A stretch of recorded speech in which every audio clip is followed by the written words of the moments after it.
7th day of life.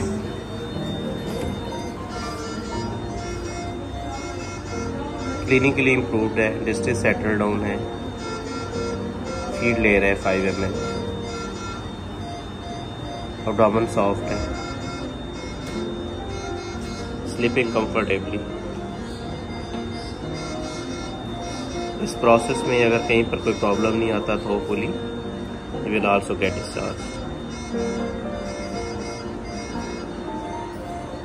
ये जो green चीज नजर आ रही है, एक और चीज ये भी नजर आ रही है, तावीज मिथ्स हैं